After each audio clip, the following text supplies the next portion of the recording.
நாளைக்கு இன்று நடுராத்திரி புது வருடம் பிறக்கப்படுகிறது. புது வருடம் வந்து 2023 2023. அது வந்து டோட்டல் பண்ணி பாருங்க. 2 2 4 3 7 7ங்கிறது யோகியோட நம்பர். யோகி நம்பர் தான் 7. ஆனால் இந்த புத்தாண்டு வந்து யோகி நல்லான அவரோட நம்பர் ரொம்ப எல்லாருக்கும் பிளஸிங்ஸ் கிரேஸோட யோகி கிரேஸோட உலகத்திற்கு அத்தனை பேருக்கு நல்லபடி ஆகியும். ப்ளஸ் 1 எனக்கு நிறுவனம் நம்பிக்கை யோகி வந்தவங்க நம்பிக்கை 1/1 வரை 2029 வருது. 9 நாள் மங்களகரமான நம்பர் ஆஸ்பிஷியஸ். அவங்க யோகி நாளும் மங்களகரமும் சேர்ந்து இந்த புத்தாண்டில் வந்து நம்ம யோகியை வந்து இந்த கொடிய கரோனா நீங்களும் எல்லாரும் பழையபடி நல்லபடியாக உயிர் வாழணும், எந்த ப்ராப்ளம் இல்லாமல் எல்லாத்தையும் சால்வ் பண்ணி கொடுக்கணும். யோகி மேலே முழு பக்தி 100% ஃபெய்த் வேணும். அப்புறம் நம்ம ஆசிரமம் திருவண்ணாமலை ஆசிரமம் மதுரை விஜயலட்சுமி ஒரு 3-4 மாதங்களாக ரொம்ப மைல்ட் ஸ்டோர்ஸில் இருந்துக்கணும். நல்லா இருந்தால் கூட ஃபுல்லாக ரெக்கவர் ஆகலை. நேற்று நைட்லேருந்து இன்னொரு அரங்காவலான சுவாமிநாதன் ரொம்ப மைல்ட் ஸ்டோரு. அந்த 102 பேர் 3 கம்மி வச்சுங்க ஹாஸ்பிட்டல் இருக்கார். அவர் ஆல்மோஸ்ட் ரெக்கவர் 10 நாள் ரெக்கவர் ஆவாங்க. அவங்க ரெக்கவர் ஆகிறதுக்காக பகவான் இந்த சமயத்தில் ப்ரே பண்ணிக்கலாம். அது மாதிரி உலகத்தில் எண்ணற்றோ எத்தனை வியாதிகள்லாம் இருக்காங்க. அந்த வியாதிகள்லாம் போக்கி எல்லாருக்கும் அருள் இருக்க ப்ரே பண்ணிக்கிறேன். 2 சின்ன கதை மட்டும் போகும். காலையில் நானும் வெங்கட்ராமன் அவர்கள் பேசியிருந்தோம். பகவானும் பின்னால் வந்து இன்னைக்கு சனிக்கிழமை திருப்பதி வெங்கடாச்சலத்தில் இருக்காங்க. இதில் வந்து 90 பேருக்கு தெரிஞ்சிருக்கும். அது 10 பேருக்கு தெரியாமல் இருக்கலாம். தெரிஞ்சிருந்தாலும் மகாபாரதம் ராமாயணம் பாகவதெல்லாம் திருப்பி கேட்டால் எப்பவுமே இணைக்கிற மாதிரி ஆல்ரெடி நமக்கு தெரிஞ்சிருந்தா கூட அதை தெரிஞ்சுக்கிறதுனால இன்னும் இன்பமே தவிர யோகிய பிரபாவம் சொல்றதுனால இது இல்லை. பெருமாள் ராஜன் ஒரு அன்பர்கிட்ட திருப்பதி போகிறதுக்காக யோகி வந்து அவர் பர்மிஷன் கேட்டு நமஸ்காரம் எதுக்கு திருப்பதி போகணும்னு கேட்டிருக்காரு. இல்லை திருப்பதி போயிட்டுருன்னு சொல்லிட்டு கேட்டப்போ யோகி அவர் கையில் அவர் அந்த காலத்தில் வந்து இதெல்லாம் பல வருடங்களுக்கு தான் நடந்தது. ஒரு 4 years or 8 years காயின் கொடுத்து திருப்பதி உண்டியில் போடுறப்போ இந்த பிச்சைக்காரன் யாருன்னு கேட்டுட்டு போட திருப்பதி உண்டியல்னு சொல்லியிருக்காரு. அவர் நான் எப்படி பிச்சைக்காரன்னு சொல்றது, நீங்கள் வேணா சொல்லிக்கலாம். யோகி பிச்சைக்காரன்னு சொல்லிக்கிற யோகி ராமசரத்துக்காரர் எப்படின்னு சொல்லிட்டு போடலாமான்னு கேட்டிருக்காரு. ஓகேட்டாரு. அன்னைக்கு காலையில் போயிருக்காரு. முதல்ல ஒரு கூட்டமே கிடையாது. 30-45 வருஷம் முன்னால ஒரு ரவுண்டு போயிட்டு வந்துட்டாரு. மறந்துட்டு காயின்னு சொல்லிட்டு 2வது ரவுண்டு போயிட்டு மறந்துட்டாரு. 3வது ரவுண்டு போகிறப்ப காலில் செருப்படியை உள்ளே போயிட்டாராம். துர்கஸ்தம்பத்துக்கிட்ட யாரோ பார்த்துட்டு என்ன செருப்போடு வரீங்க, சரி விட்டு வரேன்னா இல்லை நான் கொண்டு போய் வச்சுருக்கேன். யோகி அந்த வடிவத்தில் வாசலில் கொண்டு போய் வச்சுருக்காரு. அதுக்கப்புறம் அவர் சுற்றி வந்து உண்டிகிட்ட இந்த பிச்சைக்காரன்னு சொல்லிக்கிற யோகி ராமசரத்துக்கான எல்லாரும் உண்டியில் காயின் போட்டு கேட்டால் ஒரு மயக்க நிலையில் ஒரு இது மாதிரி ஒரு டிரான்ஸில் இருந்துட்டு முண்டியை பிடிச்சிட்டு நேனுதான்னு இவர் மாட்டு கத்திட்டு இருக்காரு. இவர் கத்தின உடனே நேனுதான்னு அந்த செக்யூரிட்டி அன்னியானி தட்டி எடுக்கணும்னு தான் அவருக்கு ஞாபகம் வந்தது. உடனே இது மாதிரி ஃபோன்லாம் கிடையாது அந்த காலத்தில்.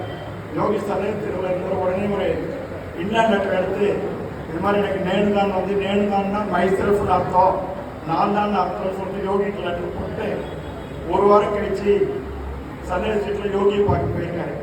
யோகியை பார்த்தோன்னா அந்த லெட்டர் எடுத்து யோகி பிரித்து படிச்சுட்டு 2 மணி படிக்கிறது சரி நேனுதான்னா என்ன அர்த்தம், நான் தான் மைசெல்ஃப்னு அர்த்தம்.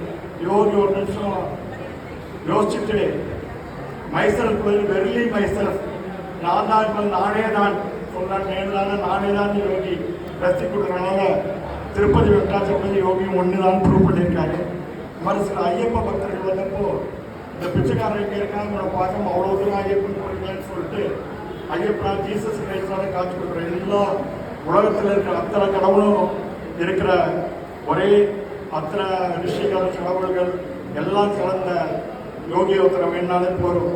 காலையில் கூட ஒரு அன்பர் வந்து உங்களால் தான் யோகியை தெரியும், ஒரு வாட்டி தான் ஆசிரம் போயிட்டு இருக்கேன், ஃபோட்டோ வச்சு பூஜை பண்ணுறேன். இப்போ எந்த கோவிலுக்கு போனாலும் எங்கே போனாலும் அந்த கோவில் வரமாட்டேங்குது, யோகி ராமசரத்துக்கு பார்த்து தான் வரும், அதுதான் வருதுன்னு அதுதான் கரெக்டு, அதுதான் யோகி ஒன்று நினச்சிருக்கேன்னு அர்த்தம்.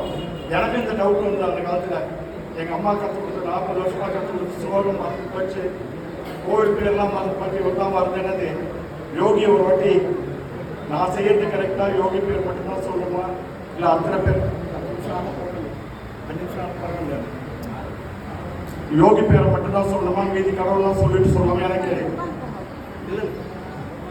எவ்வளோ எனக்கு வந்து உங்க பேரை தவிர வரமாட்டேங்கிறாங்க. நான் யோகி எப்பயுமே வாய் திறந்து எதுவும் கேட்டதில்லை. மனசுல நினைப்பா அதுக்கு பதில் சொல்லிடுவாரு. மனசுல நினைச்சா அன்னைக்கு சுதாமான தரிசனம் கொடுத்துருந்தாரு. நினைச்சிட்டு உட்காந்த அரை மணி நேரம் ஆச்சு, 3/4 மணி நேரம், 1 மணி நேரம் ஆச்சு, ஒரு யோகி வெளியில அமைச்சிட்டு இருக்காரு. எனக்கு பதிலே சொல்ல 5 நிமிஷத்துக்கு ஒரு வாட்டி கும்பா என்னை பார்த்து சிரிச்சுட்டு விட்டுருவாரு. கடைசியா எழுந்துக்கிறப்போ தேவகின்னு கூப்பிட்டு ஒரு புக்கை எடுப்போம்னாரு. அது போயம்ஸ் ஆஃப் புரோக்கன் லீவ்னு ஒரு அமெரிக்கன் அவங்களாம் ரெகுலரா யோகி ஜெயந்திலாம் வருவாங்க. அந்த புக் எடுத்து போயம்ஸ் ஆஃப் புரோக்கன் ஆஃப்னு இருக்கு. அதை ஏதாவது ஒரு பேஜ் எடுத்து படிப்போனாரு. நான் என்ன யோகி வேண்டியதுன்னா மீன் சாமியல் பேர் வேணா யோகிராம் சரத்குமார் யோகிராம் ரிப்பீட் பண்ணா போறோமா, அதே ரிப்பீட் பண்ணா போறோமா, அது ஒன்றுதான் ரிப்பீட் பண்ண முடியுது. அந்த ரிப்பீட்டின வார்த்தை மனசில் வச்சிருந்தேன். அவரை திடீர்னு அந்த புக்கை படிக்க சொன்னார். படித்தா அந்த லீனியர்ஸுக்கு வந்து சுவாமிகிட்ட வரப்போ வாட் இஸ் மை நேம்னு கேட்டிருக்காரு யோகி. அவர் வந்து ராம்ஜின்னு சொல்லியிருக்காரு. It is not Ramji, Yogi Ram Sarathkumar சொல்லு. இல்லை ராம்ஜி நோ, யோகி ராம் சரத்குமார் சொல்லிட்டு you repeat Yogi Ram Sarathkumar, you repeat Yogi Ram Sarathkumar, you repeat Yogi Ram Sarathkumar சொன்னதை தவிர தேவிக்கம் அந்த புக்கை வச்சு தேவிக்கு யூ ரிப்பீட் 7 வாட்டி படிக்க சொன்னேன். அப்போ கூட எனக்கு வரைக்கல. தெய்வம் இதெல்லாம் ஒரு குறிப்பிடாத காமிப்பாங்க. ஒரு 2 நிமிஷம் கழிச்சு அவர் ஆப்பிள் பிரசத்து கொடுக்குறப்பெல்லாம் நம்ம கேட்டதுக்கே யோகி ராம் சரத்குமார் ரிப்பீட் பண்ணுங்கிற இது வந்துடுச்சுன்னு சொல்லிட்டாரு. நீங்க யோகி மட்டும் சொன்னாலே உலகத்துக்கு அத்தனை கடவுளும் இன்னொரு வாட்டி எனக்கு இருக்கிற ஆக்சிடென்ட் எனக்கு இதோ இதெல்லாம் யோகி எக்ஸ்பீரியன்ஸ் எனக்கு பாட்டெல்லாம் எழுத தெரியாது. மீது பேர்லாம் எழுதுறாங்கன்னு ஆர்வம் வளரல. சும்மா யோகி ராம் பண்ணி இப்படி உள்டா பண்ணி அன்னைக்கு நானும் யோகி மட்டும்தான். எனக்கு தேவைக்கமாக ஃபோன் எடுத்துட்டு போயிட்டாங்க. நானும் யோகி மட்டும் உட்காந்து அந்த இதெல்லாம் கொடுத்தேன். வெளியே பார்த்து போகலாம் பிரிச்சு பார்த்து கண்ணு வந்துட்டு Yogiram Sarathkumar alone is sufficient for this entire world அப்படின்னு தனியாக சொல்லிட்டாரு. அதனால யோகி சொன்னா போதும். இன்னொன்று வந்து யோகி சொல்லிருக்க வந்து 100% அப்சல்யூட் 100% 99.9 பங்கு நம்பிக்கை கூட பரவாயில்ல. 100 பங்கு இவன் நம்ம எட்டி வச்சவங்க நீங்க தான் எட்டி வச்சுக்கிறீங்க, பரவாயில்ல வாங்கிக்கிறேன், உங்களை விடமாட்டேன்னு எட்டியை பிடிச்சிக்கணும். எட்டி வச்சோன்னே யோகியாருக்கு போயிட்டோன்னா நம்மள அவ்வளோதான்.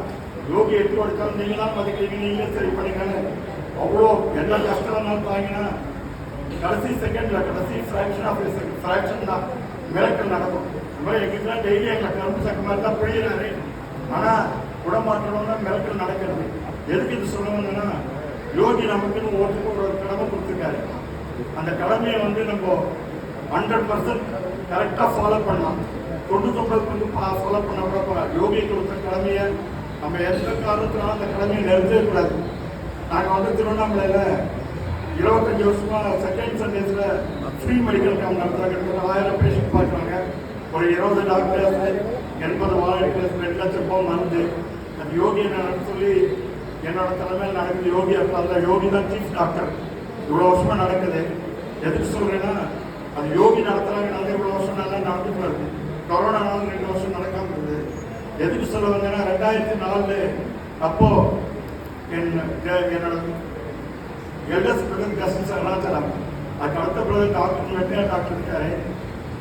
அவருக்கு வந்து வயிற்றில் அந்த கேன்சர் ஆப்ரேஷன் பண்ணாங்க.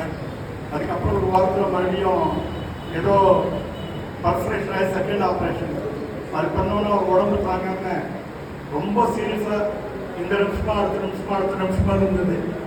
அது வந்து ஒரு Friday, second Saturday and Sunday நாங்கள் மெடிக்கல் கேம்ப் போனோம். அடுத்த நாள் சாட்டர்டே. அதனால் எல்லாமே பெரிய பெரிய டாக்டருக்கு மெட்ராஸ் என்னை கூப்பிட்டு டாக்டர் ராமநாதன் இந்த வாரம் கேம்பை கேன்சல் பண்ணீங்க, இந்த வாரம் கேம்பு போகாதீங்க, உங்கள் பிரதர் வந்து இன்னும் 5 நிமிஷமோ 10 நிமிஷமோ 1 மணி நேரமோ 2 மணி நேரமோ, ஆனால் நீங்கள் கேம்ப்லாம் கேன்சல் பண்ணுங்கன்றாரு. அதனால் அவங்க சொன்ன கூட நான் கணக்கில் நானும் என் பிரதர் ஜஸ்டிஸ் சார் பேசிட்டோம். யோகி நமக்கு கொடுத்த டியூட்டி மெடிக்கல் கேம்ப். அதனால் யோகி கொடுத்த டியூட்டி எந்த காரணத்தை கொண்டும் விடக்கூடாது. இந்த ஒரு பேஷண்ட் அண்ணா ஒரு பேஷண்ட்டுக்காக 1000 பேஷண்ட் நாங்கள் சஃபர் பண்ணுவோம்மா, இன்னும் 1000 பேர் சஃபர் பண்ணக்கூடாது. அண்ணன் சஃபர் பண்ணால் பண்ணிட்டு போட்டோம். அப்போ இறந்து போயிட்டாலும் நியூஸ் வந்ததுன்னா 4 மணி நேரத்தில் திருவண்ணாமலை வந்துட்டு போகிறேன். என் டியூட்டியை செஞ்சாலும் it is Yogi's duty to save him. எப்படி நமக்கு டியூட்டி கொடுத்து நம்ம செய்யணுமா மாதிரி யோகியோட டியூட்டி அவர் சேவ் பண்ணாலும் சேவ் பண்ணாலும் யோகி டியூட்டின்னு சொல்லிட்டு என் கூட ஒரு வாலண்டியர் தான் ஒரு 15 பேர் போவோம். அவங்க யாரும் போக மாட்டாங்க. என் பிரதரும் மெடிக்கல் கேம்ப் வருவார், பிளட் டெஸ்ட் பண்ணுவார், ரொம்ப ஜோவியலாக இருப்பார். யாரும் போக மாட்டேங்கிறாங்க. அதுக்கப்புறம் அவங்கெல்லாம் கெஞ்சி கூத்தாடி இதுக்காக என் சன்ஸு இன்னும் 2 பிரதர்லாம் அவங்களோட அங்கே நான் மட்டும் அவங்க பொண்ணு நாட்கள் வந்து நாங்கள் அழுதாங்க. என் காலை பிடிச்சி அப்பா சித்தப்பா இருக்கானே. நான் சொன்னேன் நீ நைட்டு மட்டும் வேணா உங்களுக்காக தங்குறேன். ஏன்னா முன்னாள் ஒரு 2 மணி நேரம் 3 மணி நேரம் ஒர்க் பண்ணால் தான் மறுநாள் கேம்ப் நடத்த முடியும்.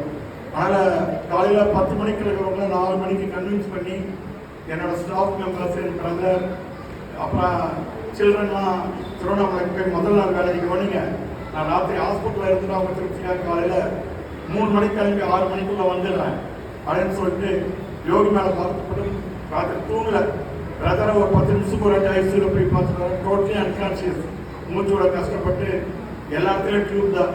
கரெக்டாக 3 மணிக்கு பகவான் வேண்டிட்டு அவருக்கு காலை தொட்டு வாங்கிட்டு அப்பாட பார்த்துக்கோங்கன்னு சொல்லிட்டு நான் கிளம்பிட்டேன். கிளம்பி திருவண்ணாமலை போயிட்டேன். 6:06 போயிட்டேன்.